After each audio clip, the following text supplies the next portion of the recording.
At Direct Service Overhead, we know how much trust you put in the individuals who have the privilege of working on the components of your home. We understand that a broken garage door is the last thing you want to be worried about, and most of the time, doors break at the most inconvenient times. Our professionally trained technicians service 24 hours a day, and our high-cycle parts are guaranteed to make a noticeable impact on your garage door without putting a damper on your wallet. If you're looking for need of assistance maintaining your current garage door, our team has the experience and expertise to deliver the results you deserve. Give Direct Service Overhead a call today or visit us online to learn more.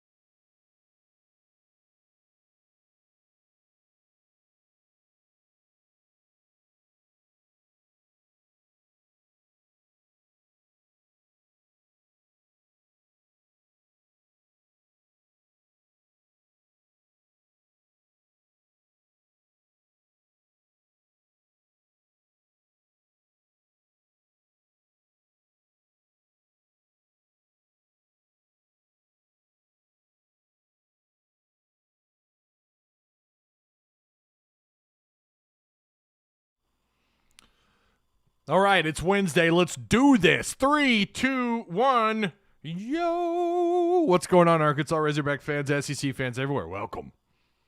Welcome to the one and only Pig Trail Network YouTube channel. I'm Ty Hudson. I hope you guys are doing well. Hope your week is going. I hope it's going good for you. I really do.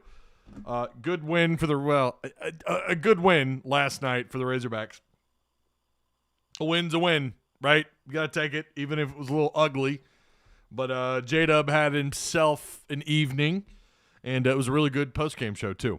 Really had a good time with the show last night. Do me a favor if you guys haven't already. Please like the stream. Share the content if you would. Feel free to tag me. You guys, that means the world when you guys share the content. And check out all the links provided for you down below in the description box, of course. And, all that stuff. Subscribe if you're new here. We've blown up. Subscribers have gone through the roof. Patreon supporters. Oh, my goodness. Look at you guys. A round of applause. Huh? December rocked. January is going to be – it's looking like January could be pretty damn good. So, impressed. You guys do not disappoint. Got some OGs. And we had some PT and creepers, too, come forward. I had another one yesterday come forward. I love that. That's great. They call themselves the PT and creepers, and I'm perfectly fine with that. So, a lot to talk about. We have a lot to talk about. I'm not even going to give a time on the show. It might be 40 minutes. It might be an hour and a half stream. You just never know. That's the good thing. I have all the power right here. I have all the control. I could say almost whatever I want, so long as YouTube doesn't, come at me. I can actually swear here. I know that bothers Arky 56. My dad doesn't care for that very much. He's usually in here for 5 minutes. He'll watch my show. So shout out to Bob Hudson, Arky 56. All right, yeah. So I'm not restricted like those guys on radio. Maybe that's what they need. Maybe that's what local sports radio needs around here. Just let them swear. Who cares about the FCC or whatever? No, wait, they will find you. They will come at you.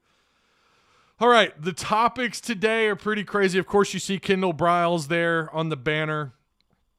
Looking good. Looking pretty good. We had a visitor out of nowhere yesterday, a former, a currently in the portal Georgia defensive back. Of course, we'll touch on the game a little bit from last night. Again, we kind of covered a lot of it last night on the postgame show, but I told you guys I would talk about it. Of course, we're going to get a little bit caught up on recruiting and a walk-on quarterback. I mean, the list just kind of goes on. We also have a too early top 25 poll out as well from Dennis Dodd at CBS Sports. We'll cover that. And, yeah, of course, we're going to end it. Our final piece of the pie is going to be the latest on Kendal Briles. So sit tight. We'll get there. I know a lot of you just right out the gate talk about it. Ty, come on, what are you doing? This is a show. This is the presentation. We got a lot of Razorback stuff to cover, especially on a week like this. Shout out to, of course, the PTN sponsor, the Pictorial Network sponsors of the show, Direct Service Overhead, the Garage Door Company. Need to repair, replace your garage door? Give these guys a call. They operate out of both Northwest Arkansas and Central Arkansas. Basically, if there's a garage door or garage unit in the state of Arkansas, by God, they can help you out if you need it. Check out their link provided for you down below in the description box. Of course, they have their own PTN page, PTN Discord link page, if you will, also available on the PTN Discord. We just surpassed 400 total people in Discord. That's awesome. And our biggest news for the channel, I told you guys we had something to celebrate. 700,000 total views on the channel. 700,000 total views on the Pictorial Network YouTube channel. And I'm going to tell you, 70% of those have come since, maybe about 60% of those have come since I started doing the live shows. These live shows have garnered quite a bit of attention, and of course the post-game shows. It's just been amazing. Mostly post-game football. Post-game football shows did really well. Post-game basketball, they do okay. Razorback basketball fans are also very fickle. We've talked about that on numerous occasions. All right, Timber Johnson, what up, dogs? What's up, Timber Johnson? How you doing? Chris Montrell says he turned Miami down. I mean, that's rumored, but he was just officially offered yesterday. So we're going to, again, we'll get to that. Country Boy just says he's going to Miami. Ash says, from what I've heard, he turned the Miami job down. Again, from what you've heard, that's all rumors right now. That's not been official. Don't be breaking no bad news on this, Ty. Hopefully Arkansas can scoop up the Georgia defensive back. They did, in fact, have one on campus. Briles is going to stay, says FX Guerrera. Big Donnelly, what's up, man? Hope you're doing well. Big man Ross, what's up, Ty? COVID is going crazy at work, but still here and listening to your stream. Well, that's awesome, man. Don't get in any trouble. Again, do me a favor, guys. Please share the content. Share it and like. The shares and likes are huge. I realize we're coming up. We're slowly creeping up on a major milestone, the 1 million views. I realize that's awesome and everything, but I'm telling you, I need every like and share and interaction with the channel you could possibly spare. Need them all. That way you get notifications pushed, and it pushes the channel up more and more when you search Razorback content. I mean, we're doing this together, and I do appreciate you guys here live here now. But, of course, please share the content. The 23 class is going to be insane. Hopefully, 2 top linebackers in the class are liking Arkansas. I mean, insane by Arkansas standards. I don't know. It's too early to say. They are shaping up pretty good. The 23 class is shaping up really good. It really is. How about them Razorbacks? Mike, you're not wrong, man. 3 straight SEC victories. That's the only one I care about. That's the only 3. The 3 streak I care about is winning 3 straight conference games.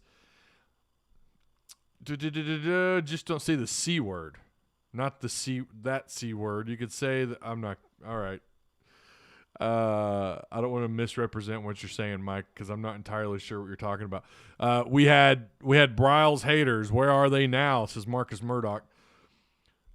Mike and them says, all I know is KB was hog hunting in Georgia yesterday, not in Miami. So, yeah, I'll say this. That's not uncommon.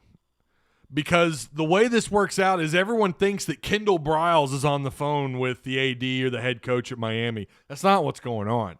It's business as usual for him as a coordinator at Arkansas. It's his agent who's doing all the working, right? And some representative or a proxy representative for the University of Miami. This is not Kendal Briles on the phone doing all the negotiating. He's out recruiting. Now, I think it's a really good sign that he tweeted that in the middle of all this stuff. But again, that doesn't mean as much as you think it does. People are latching on to that like, it's a done deal. Maybe it is. I don't know. But I've seen that before. I've seen that with other teams before where guys are out recruiting. In fact, you had one not long ago, and I'm not saying that Kendall's doing this, but you had one not long ago who's now being accused of actually recruiting for the job that he eventually took at USC. and that's an Oklahoma assistant. So, again, that's nothing like that's – I'm not putting all my eggs in that basket. I'll just say that much. Briles smile like a possum. So we'll see.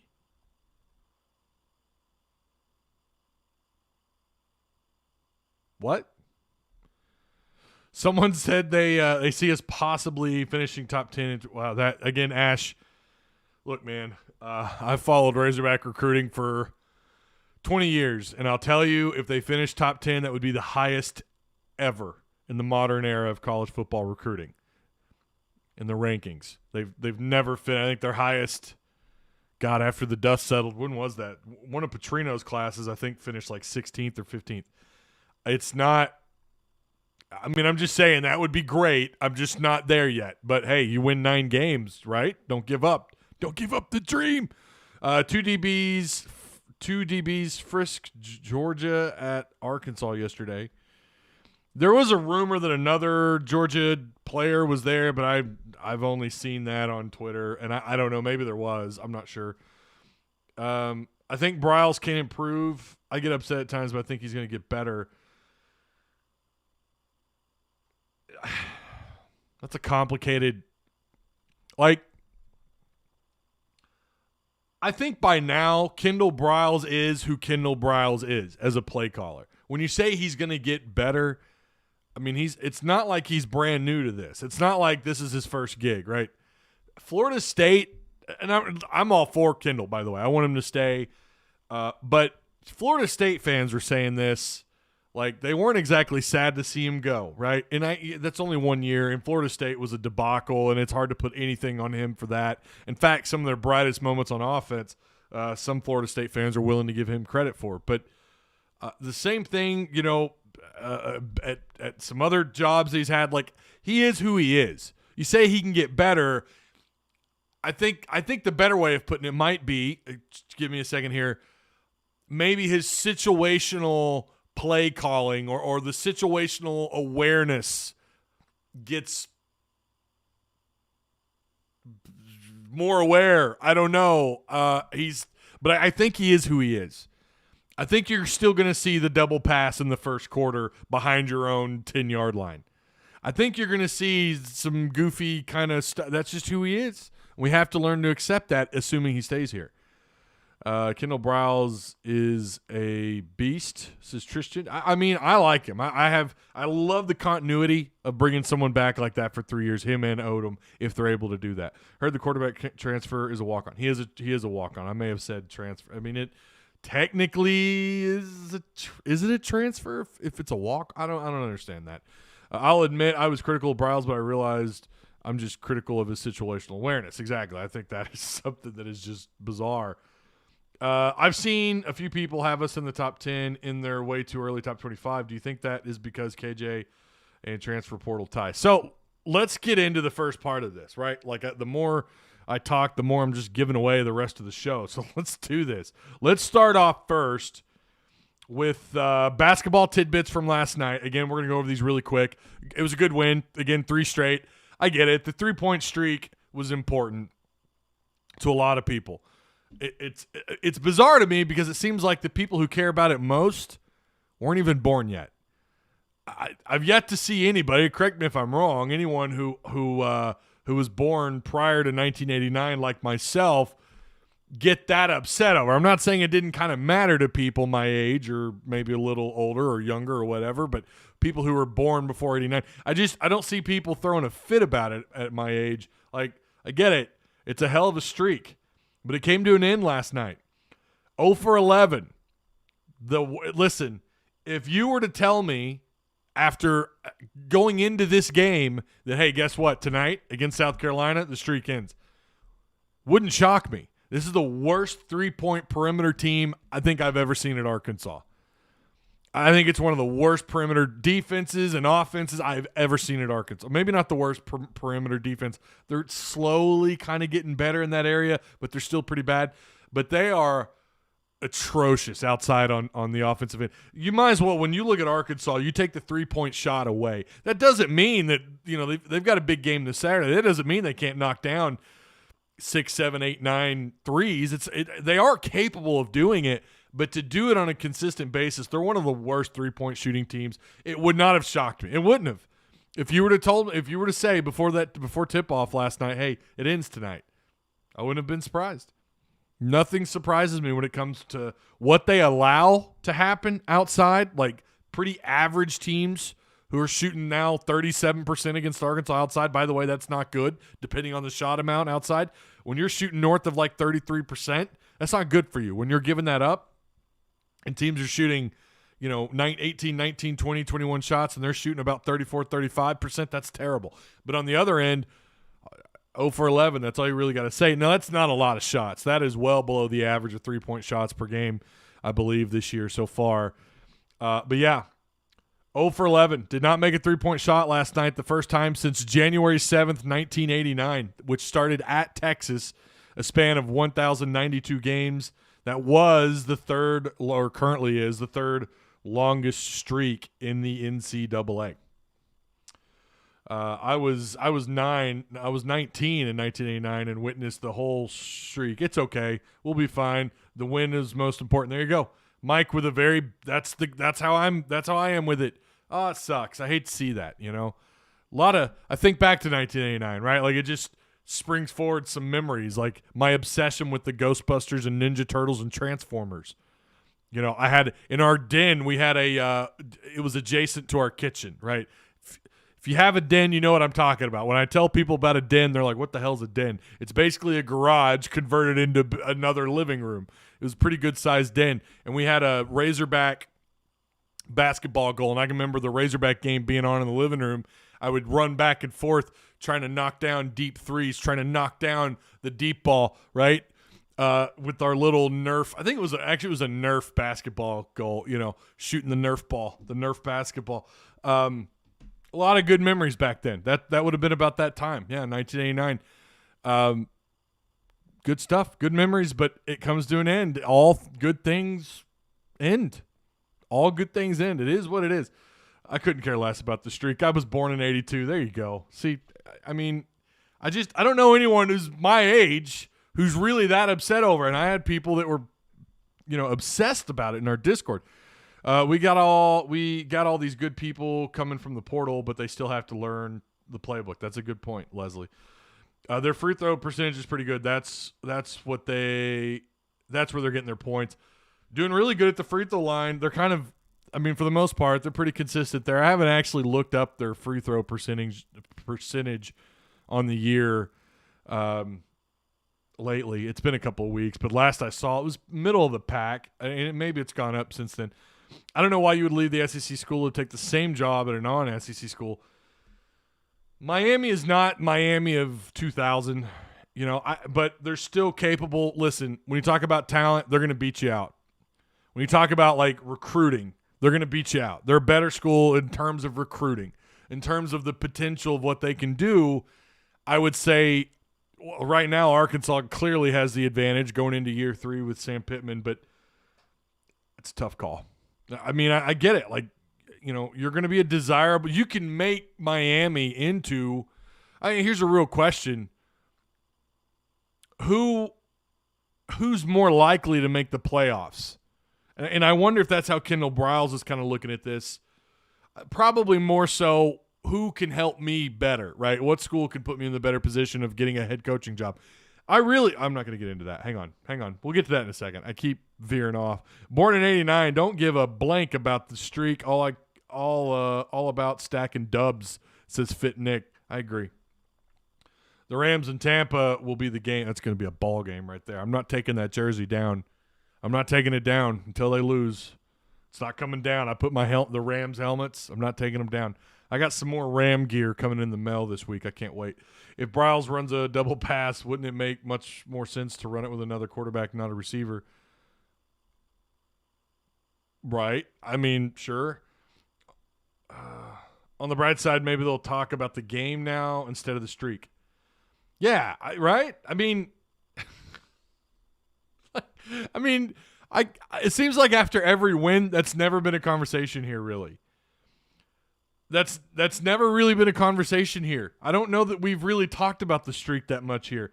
and it ended, and look how much we're talking about it, right? So maybe it's, I don't know, good or bad, whatever. The U ain't the U of the 1980s. Well, and that's also true. That's also true, but they were really good in the early 2000s too, though. The overall defense has been better, evidenced by the long scoring droughts. Yeah, LSU, Arkansas basketball held to, what was it? Like, was it 4 points in 9 minutes? It was either 2 or 4. That is insane. The deep, and I said coming out of the LSU game, I thought, the difference is, someone had asked me that, or maybe it was going into the LSU game. I don't remember the show before the LSU game, but I'd said their defensive effort is so much better, and they're playing bigger. It's just it's forming. I'm telling you guys, although last night didn't do enough, and even if they had blown South Carolina out, I still don't know that I'd put them back into the tournament. I'm still not there yet. They've got an interesting matchup this weekend, so we'll see how they do that, how they handle that. I have a serious question. Do you think Corliss Williamson's son will be a Razorback? I have no idea. I haven't talked to anybody about Corliss. I hope. I mean, from what I understand, the kid's a baller. I don't know a whole lot about him, to be honest. That's probably a really good question. Well, I could think of a couple of people better to ask that than me right now, because I'm not really sure. It was 2. They got that one dunk. Okay, 2 points. God, that's insane. Someone needs to look that up. When was the last time the Razorbacks held anybody for that long to just 2 points? That is insane. I'm shocked we haven't seen more attempts to get Odom with the right. So, okay. I read an article, and I didn't see this. It was published in December. I knew I should have attached it to the show file today, and I didn't. But they basically had talked about Odom's salary and whether or not he was worth it, and they put him at overpaid. That was their value. So I'm not saying that I agree with that. I'm not saying I agree or disagree with that, but it kind of makes you wonder if there's something to that. After 2 years, we haven't exactly seen a great defensive product on the field consistently, right? Not saying you haven't had great moments. The first half of both the 20 and 21 season were great. The first half, defensively, and then not so much. When you are younger, you tend to get more upset about smaller things. Oh, boy, isn't that the truth? Isn't that the truth? I mean, I know I'm going to sound like that old grumpy, the old grumpy neighbor, and we all had them. If you lived in a suburb somewhere, we all had that one grumpy old neighbor. He was a part of the neighborhood watch. I'm not, but and he was the head of the homeowners association. He's rabble. But and I've talked about it before, but I think today's younger the millennials.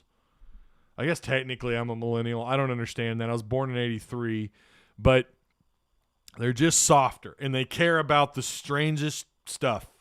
Like this, I don't know. I'm not going to get into that. Get your kids off my lawn. We had a neighbor, and we had an older gentleman in our neighborhood on Custer in Fayetteville who, if a ball, we had 2 neighbors actually that would do this, that if a ball landed in their yard, they would run out. And I could still see that old grumpy.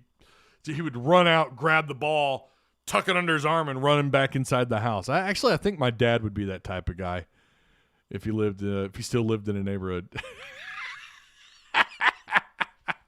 Watching Deebo Samuel made me realize a team could use Burks and utilize him like the 49ers use Deebo. Burks is just a freak of nature. I saw where Mel Kiper does not have him in his first round. Kiper, and I'm not saying this because he's leaving Burks out. I've just had a hard time taking him serious in the last while. Burks should have been a Heisman candidate. I don't know about that.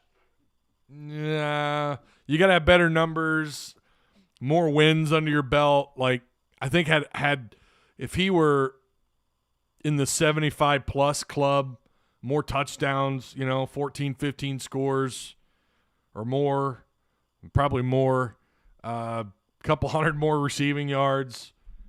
Maybe he could have made his way into that conversation, but I don't have a problem with them leaving them out, right? Just wait till Burks runs his 40. Oh, I know. Burks is going to be I'm excited. I'm actually excited. I thought about doing a stream, just streaming his combine, but I don't want to get the channel taken down. All right, let's finish off the basketball stuff really quick. Jalen Williams did score. It was his most points ever as a Razorback with 19. This is also his third straight double-digit scoring game. Can he make it 4 straight against A&M? Can he make it 4 straight games of double-digit points? So, Razorback portal and recruiting updates. Here we go. Former Georgia defensive back Latavius Brini, I'm pretty sure it's pronounced Brini, was on campus yesterday. He entered the portal out of Georgia January 13th. The fifth-year senior will have 1 year of eligibility remaining. Brini started in 11 of the national champion Bulldogs' 15 games this past season, recording 38 tackles, 2.5 tackles for loss, 8 total pass breakups on the year. Out of high school, he was the number 50 cornerback in the nation, the number 66 overall prospect in the state of Florida. Brini's 8 pass breakups would be the most of any Razorback if he were to be a Hog this year. If he were to transfer here, Mo Brown would. Of course, he wouldn't. He's not going to be here. Mo Brown's entering the NFL draft. Mo Brown was your leader this year with 6 pass breakups. While he had fewer picks than Mo Brown, he had 2 more pass breakups. So that's pretty interesting. Now, there has been some off-the-field issues with Latavius, okay? We cannot bring up a player like this, of this kid's caliber, and not kind of talk about his background a little bit and what you could be obtaining. And I listen, I think there's plenty of good with this kid too, but we do have to talk about some of his issues. This was reported by redandblack.com. A member of the Georgia football program, this was published. When was this published? March 2nd, 2019. Then it was updated on the 25th. A member of the Georgia football program had a run-in with the law on Thursday, February 28th. Redshirt sophomore defensive back Latavius Brini was arrested at 8:18 p.m. and charged with misdemeanor simple battery. He was released on $1,800 or $1,850 bond. Excuse me, $1,800, $1,850 bond. Excuse me. I'm trying to get ahead of myself here. At 10:19 p.m., according to the Athens-Clarke County jail logs, the arrest stemmed from an incident that occurred 5 days earlier. The victim and witness said Brini open hand slapped a man on the side of the head in the early hours of Saturday, February 23rd, according to the ACCPD police report. A witness said Brini reportedly bumped into them and another friend who were sitting in a booth with a group after one of the witnesses engaged in a verbal confrontation with Brini. The group in the booth went outside and Brini followed them. The witnesses said Brini then took off his jacket and appeared to be fronting, quote unquote. I love how they quote unquote fronting. He was fronting the group as it waited on an Uber. When a male member of the group stepped in after Brini was talking loudly and gesturing like he wanted to fight, Brini reportedly slapped him in the head and ran away. The incident occurred at 1:35 a.m. on February 23rd. There was still a red mark on the victim's right temple when the incident was reported at 1:58 a.m. Thursday's arrest was not Brini's first since arriving in Athens. He was arrested on a first-degree forgery charge in December 2017 when he was December 17th when he was charged by the ACCPD for using a fake $100 bill to receive more than $90 in change at Pet Supplies Plus on Alps Road. Brini stood by his innocence and claimed that this was a case of mistaken identity. The charge was dropped after a preliminary hearing.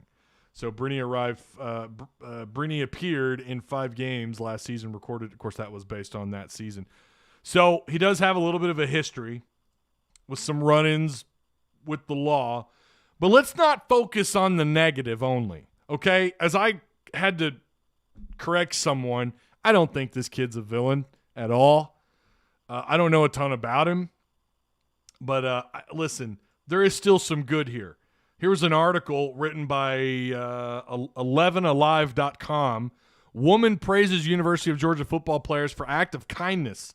Latavia Spriney and Jalen Kimber stepped in so a young lady could use the restroom at Subway. I know it's not breaking news. It's not like they went out and adopted 100, puppies. But I thought this was pretty cool. The internet is learning about an act of kindness by two Georgia Bulldogs.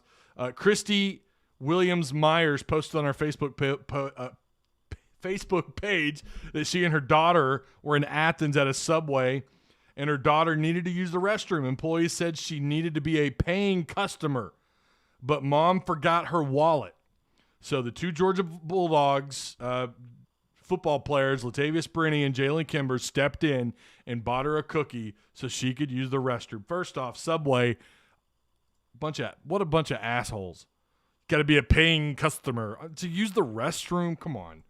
Without hesitation, these two young men spoke up and said they'd buy a cookie for Avery so she could be a quote-unquote paying customer so she could use the restroom. I was so grateful, thanked them profusely, and dashed into the restroom with Avery. I've been there. How many of us have been there with their kid and they're pulling on your hand because they got to use the restroom? It's an already kind of an embarrassing situation. Good on them. We came back out and they were still there. So I thanked them again and started talking to them. I'm not going to read the whole thing. So it's not all bad with this kid. I think people focus on the negative and don't want to talk about the positive. Again, I don't know him. Maybe I don't think he's a villain. I'll say that much. I don't care about his criminal record. Oh, well, laugh out loud. I do think it's something you have to, you need to, if you're talking about kids that you're bringing in, prospects that you're bringing in, you don't want to get burned, especially when you've only got 7 spots. I think it's important. I do think it's an important thing to talk about and discuss. But I think that, again, the good typically overshadows the bad. How healed is Minchie from his ACL tear? I don't know. You guys must be on your own thing there. Nothing so far in Springfield, Missouri.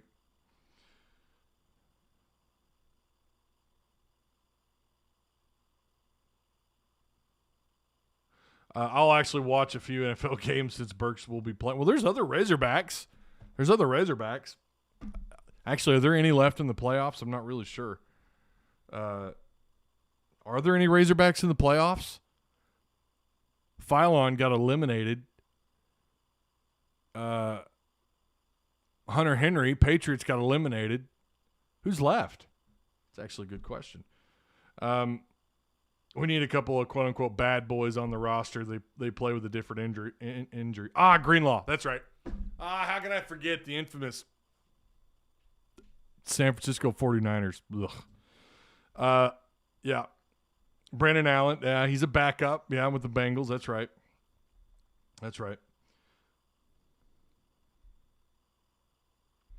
Yeah, I don't have a problem with getting guys with like that kind of that instinct, that play with a chip on their shoulder. I don't mind that at all. And maybe he has that. All right. So also, Hogs pick up walk-on quarterback Cade Fortin, 6'3", 223-pound quarterback who originally signed with North Carolina out of high school back in December 2017, and then transferred to South Florida in 2020. He entered the portal on November 21st. I don't know much about the kid. I've had one conversation with one individual who said the odds of him breaking into the top 3 are very, very not high. So he is a walk-on quarterback. Again, we don't know. You never know. Sometimes kids come into the system and they fit the system like a glove. Assuming Kendal Briles is still here, maybe he fits it just perfect, and he comes in and he just dominates, and he has a whole new offense to work in and does just fine. But from what I understand, I've only had one conversation with one individual on him, and based on what he knows, it would be very surprising if he broke into the 3 deep. Razorback wideout John David White announced on Twitter this morning, actually just about an hour ago or so, he's going to transfer to the UGA Bears or Bruins. So he announced that this morning. Arkansas picks up a commitment, 6'4", 250-pound, 3-star defensive end Caleb James, who at one point in time was a 4-star, but he committed to the Razorbacks out of Mansfield, Texas. Committed to the Hogs over several Big 12 schools, Oklahoma State, Baylor. There was an offer from Oklahoma. I'm not sure. I don't know how committable that was. I think in the beginning it might have been, and then maybe they kind of weren't. I don't know. I don't think Oklahoma – it could have been a situation, too, where he told Oklahoma he wasn't interested. Could be he didn't really fill this new staff. I think there was a little bit of smoke with him in Oklahoma for like a minute, and then it kind of went away. So I don't really know the situation there, but pretty good pickup, 3-star. Pretty good class. Razorbacks 2023 class is currently ranked 4th in the country, 2nd in the SEC. Again, as the year fills out, you know, I do not expect Arkansas to remain in the top 5 for very long. It'd surprise me if they're still there by spring. That will probably change, but they are off to a really good start. This class is shaping together really good. We're still on the commit watch for 4-star tight end Luke Haas. He was given multiple crystal balls by high school analysts. On the 16th, Brandon Drum with the OU Insider gave the Hogs a crystal ball prediction with a confidence of level 8. He's got a confidence level 8 on that one. I think he's now that's now 5 out of 6 crystal balls, I think 4 of which have been really recent in Arkansas's favor for Luke Haas. He has just 1 crystal ball prediction to Oklahoma. I don't think this is a situation where Oklahoma's backed off. I'm not buying that. You hear that a lot. People kind of, they backed off. I don't think that's the case at all. I think Arkansas is just doing a hell of a job recruiting. So, again, you pick him up. That's a 4-star. I'm pretty sure he's a unanimous 4-star as well. Wish we had another A.J. Derby type tight end. Well, you might. I don't know. Don't forget, Landon Rogers is still around. I don't think as far as I know, they're not moving him back to quarterback. Brittany wasn't impressed with his visit to Arkansas per Richard Port. He was. Per Richard Davenport's report. He was. Yeah, I saw that. It's just amazing that these transfers are choosing us when they have other big time schools recruiting them. Just shows the culture Pittman has built. I think too, you know, a lot of kids, and we say this all the time, man, that, you know, when you look at these receivers and they go to these schools that produce a lot of receiver NFL talent, and they go there, and I'm just using Georgia as an example at the wide receiver spot, or Oklahoma or Alabama. They go and we're like, bro, it's going to be 3 years before you're making any real big waves. Like, if you want to go somewhere that's on the up and up, there are several other options out there. And I think they're getting to school and they're figuring out a year or two later, oh, wait, yeah, I probably should bug out because I'm not – the odds of me breaking out this year are very slim. So let me go try to be the star elsewhere. Maybe that's what happened with Hazelwood in Oklahoma. Maybe he wants to go to Arkansas and do his thing there. Sometimes you got to recruit for to find 1 or 2 good ones.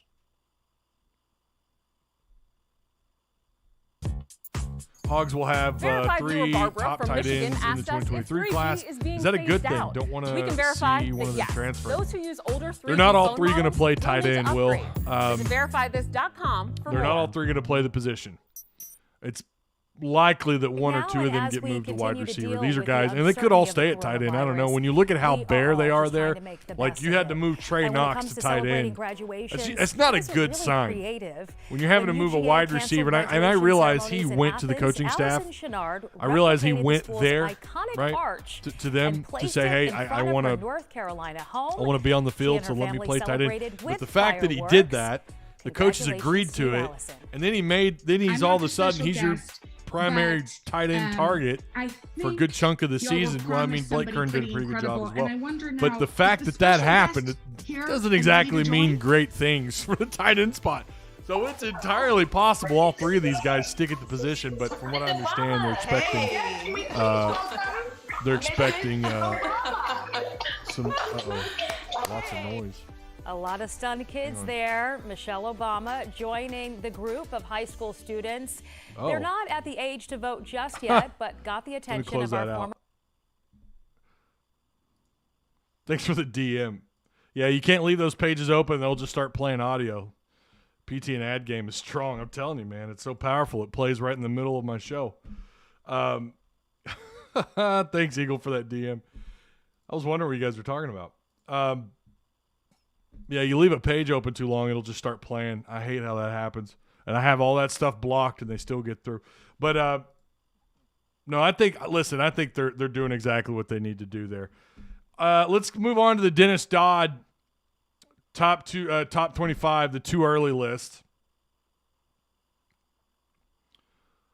Dennis Dodd put this out. It's actually a few days old. I'm a little bit behind on it, but on January 12th, Dennis Dodd put out his too early list. Pretty impressed by this, actually. Dodd has Arkansas at 10th in the country. What he says here, Sam Pittman continues to overachieve in Fayetteville. The 9 wins in 2021. The 9 wins in the 2021 were the most since 2011. That's also the last time before 2021 the Razorbacks scored at least 130 points in 5+ games. The offense is loaded with KJ Jefferson, who had the most touchdown passes since Austin Allen in 2016. Cincinnati comes to Razorback Stadium to open the season. Wow, he says. He puts LSU in the top 10, and I just have such a hard time taking that serious. He has Notre Dame at 7th. I like Dave Aranda, but I'm not putting him at 6th. A&M at 5th, Oklahoma at 4th.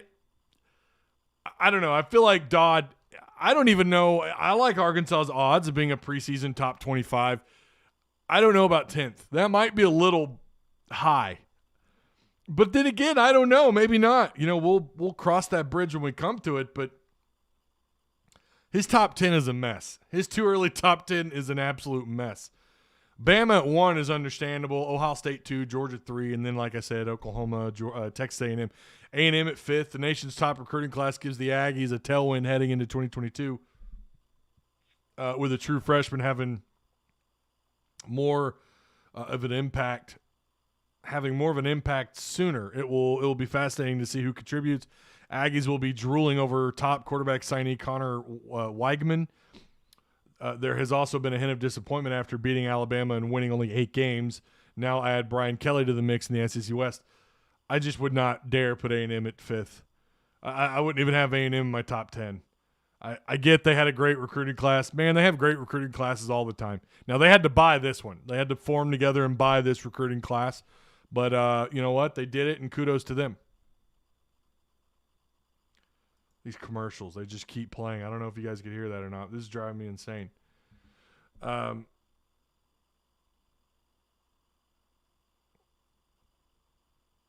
Trey Knox needed to move to tight end. Seems comfortable there. Yeah, again, I'm not knocking him moving there, Marcus. I'm just saying that's not a good sign. It's not a good sign when you're having to move guys around, the former wideout. For a former wideout to have that kind of impact like that at a new position that he's never played is just not a good sign.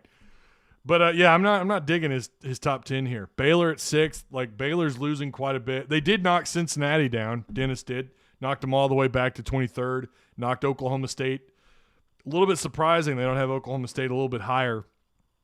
They have them at 25th. Penn State at 24th. So Sean Clifford is going to come back for Penn State, which gives the Nittany Lions a chance. So according to Dennis Dodd, he has South Carolina at 22nd, BYU at 21st. Those are 2 opponents you got to play, right?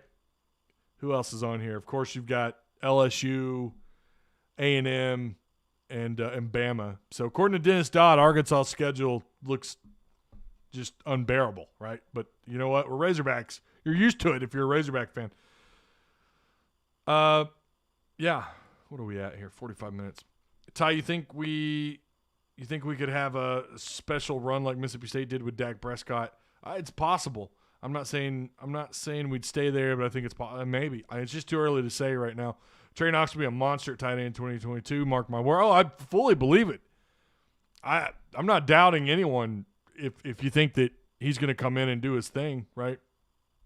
next year after having an entire offseason to develop at the position. We're on the too early list. We've added more talent since then. Yeah, they added. Yeah, you're right. They did. Drew Sanders, a big get. All eyes on current recruiting news, but anyone else super excited on Braylon Russell running back out 2024 of Hot Spring? Yeah, people are already comparing him to Darren McFadden. I think that's always dangerous. You're setting a kid up for failure to do that. The last topic of the day is the biggest one. Breaking news. Per Kyle Rowland, a writer for the Toledo Blade, is reporting that current Toledo head coach Jason Kendal has turned down Miami's offer to become the OC, which isn't shocking. Like, what do you think you're doing? You're gonna go grab a head coach at Toledo? I don't know. I mean, it's not like Arkansas didn't have a former head coach as an OC once before, but Miami officially offered Kendal Briles the job yesterday. It's all confusing at the moment. My guess is Kendal was their first option. He turned the job down yesterday, leading Miami to then officially offer Kendal Briles the job, which is what happened yesterday. That is official. People who are saying that that's not true, you're wrong. It is true. They absolutely did offer Kendal Briles the job yesterday. Multiple reputable sites have stated as such. There have been numerous reports that Arkansas is expected to bump Kendal Briles' contract up to somewhere around 1.5. He currently makes – now, this might be outdated information, but I'm pretty sure he's right at $1 million. So I think that's I think that's what he's at is $1 million. Or it might be 1.1. I'm not sure, but so we'll see if they bump him up to 1.5. Obviously, that's a pretty good jump. It's also been rumored he's already turned the Miami job down, but nothing concrete on that yet. But I'm leaning towards him sticking it out with Arkansas. I just have a hard time seeing him venture back to the ACC to take a job at Miami that might be, as up in the air as, well, maybe they're in a better situation than when he took the Florida State job, but it seems like such a similar position. Now, I get that people are giving them love like Dennis Dodd did, putting them at 12th on his too early list. That's insanely too high for Miami. People have got to stop hyping up these old blue bloods. Yeah, Miami was relevant, but when they were relevant, they were cheating their balls off. Where have we seen that before? But I don't buy for a minute that Miami is a top 12 team right now. We'll see. When we get closer to the year, maybe I'll change my mind. But I think it would be a step down. I think the job would be a step down from Arkansas. I think Arkansas is trending in the right direction. I mean, you're bringing back KJ. So far, all your running backs, the only other transfer or other movement you've had is you're losing Myron Cunningham. Okay, John David White is going to transfer to UCA. I mean, that's not a contributor at all in this offense. Yeah, you lost Burks. I get that. That's a big blow to the offense. But you're bringing in Hazelwood, right? You're bringing in some really talented freshmen in Isaiah Centennial and Quincy McAdoo. You got some guys coming back around him. Katron Jackson, a former four-star who multiple schools took a hard swing at, including Texas. And Arkansas walked in there and walked out with one of the best players in the state. You're in a really good situation. You're talking about returning 4 of your starting 5 offensive linemen. And yeah, I just said it, but I'll say it again. KJ freaking Jefferson, who might be one of the top RPO quarterbacks in college football next year. I mean, there's already people talking about him being a dark horse Heisman. Why would you walk away from that? Do I think he's a dark horse Heisman? I don't know. That might be a stretch, but you never know. I've also said people have overreacted to this 2022 schedule, but that doesn't mean it's an easy one. But it's never easy in the SEC West. But then you throw in throw in BYU and Cincinnati, and then the reunion with Bobby Petrino. Like, it's not going to be an easy schedule. This could be not as difficult as the 2020 schedule when you played an SEC-only schedule, but this is going to be a tough schedule. But I think he's up for the challenge. I don't see him running away to Miami, but then again, anything's possible. He does have connections down there. He did coach at Florida State. I'm not saying it doesn't happen. I'm saying I feel like he sticks it out at Arkansas, but I can't read his mind. Maybe Miami throws some big money at him. Maybe they make him one of the highest paid OCs in the country. If that's the case, then I would say, all right, good luck with that. I don't know that I would I mean, you'd have to, I don't know, 1.8, 1.7, 1.8, 2 million, and no one's paying an offensive coordinator with his resume. They're not going to pay him that much. So I just don't feel like, I should say, that he's going to leave Arkansas. Arkansas is in really good shape. It's, to me, as I said when they hired Kendal Briles and Barry Odom, I did not see both of them sticking it out for 3 years. I feel like now I'm wrong. I'm all up in my feels right now. I feel like I was wrong. I think you got a good shot, actually, of keeping both Barry Odom and Kendal Briles for 3 years, and I think that's huge. When you're talking about building a solid foundation, and now you're building a pretty impressive house on top of that foundation, it'd be impressive to keep them both, and I think that's going to happen, and I just don't know why Kendal would want to leave this right now. Things are trending in the right direction, but crazier things have happened. Again, there's all kinds of rumors. There's all kinds of rumors that he's already turned it down.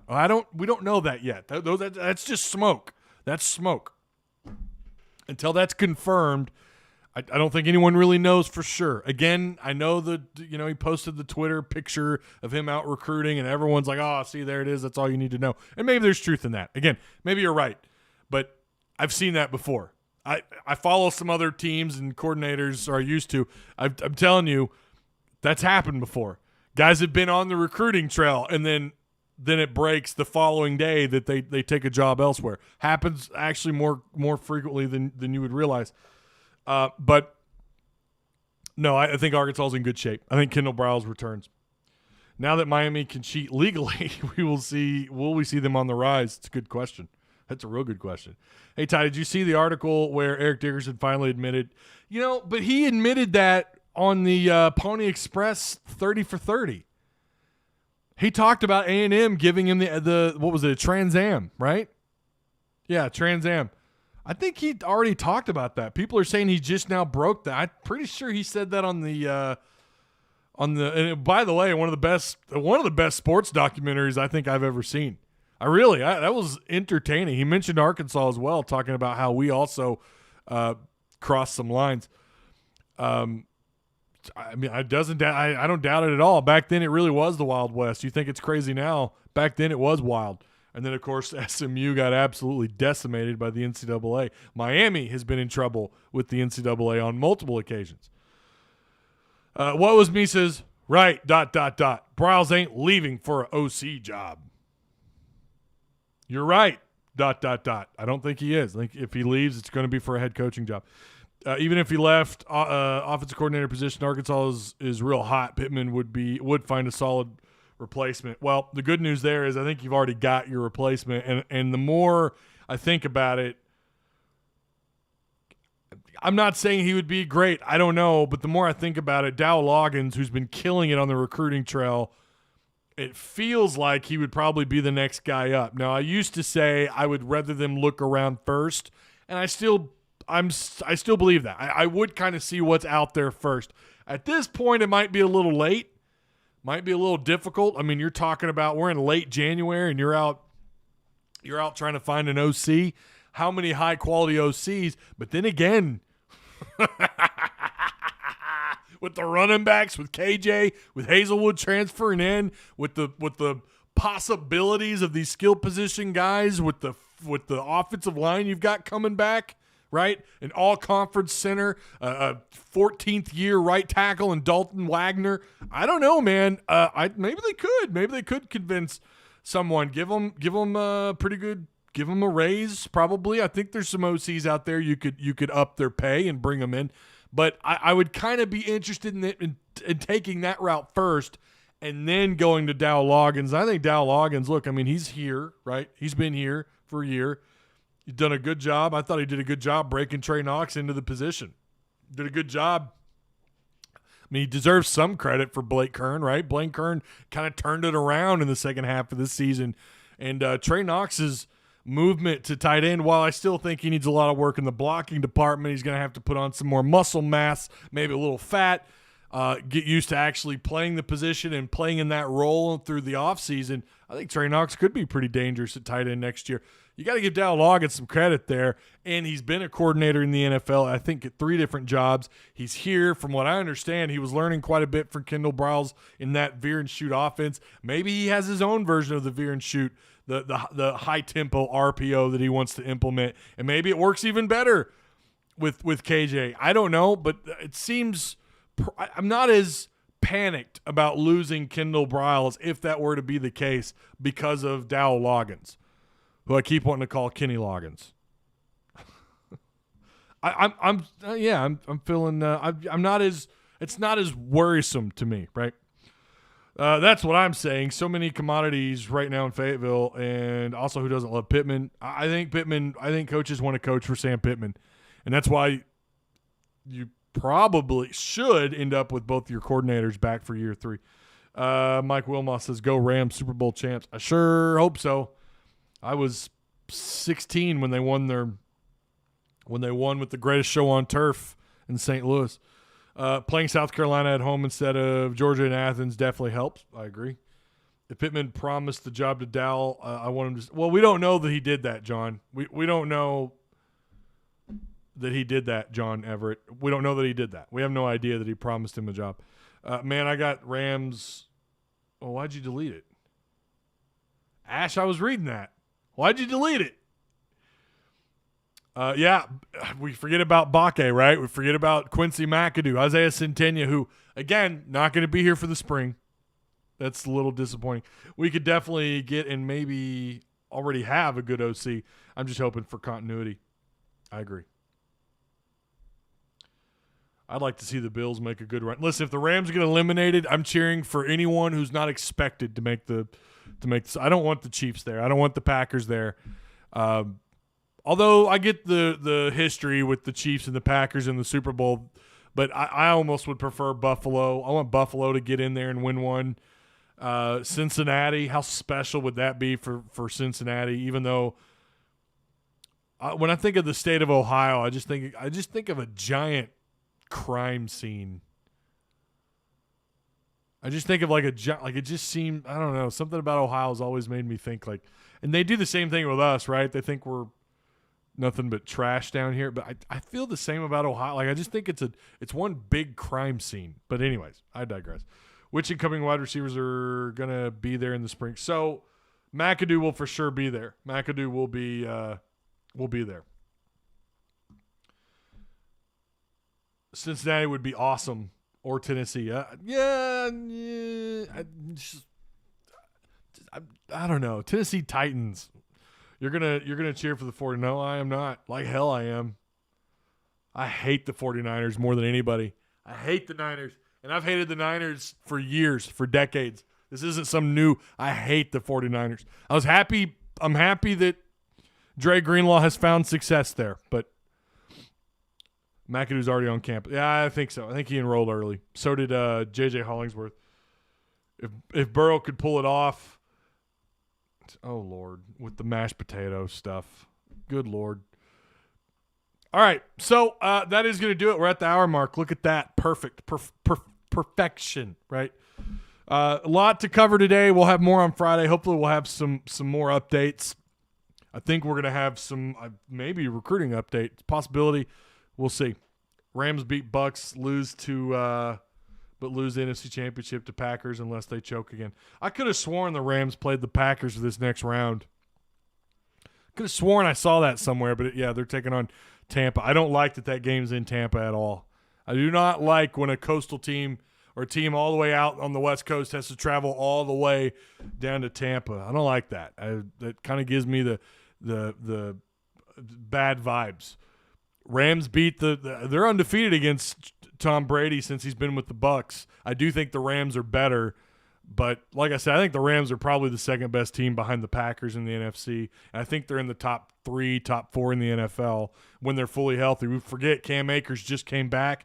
Woods is out. That was a huge piece of their offense. He's out, but luckily for them, they signed OBJ, and boy, he's been doing a great job. So I think in terms of what they have on the field, I think they might be either the best or second best in terms of what they have on the field between them and maybe the Packers or KC. I mean, those are the three you look at. But of course, you can't overlook Tom Brady and the Bucs and what they've got going on. So, all right, woo pig. I'll see you guys Friday. We'll probably break down a big game for the Hogs on Saturday and get caught up, hopefully more so on the portal, and get whatever kind of news we have from the portal or recruiting we'll have. Hopefully we'll have it ready for you by Friday. All right, woo pig, go Hogs. I'll see you guys then.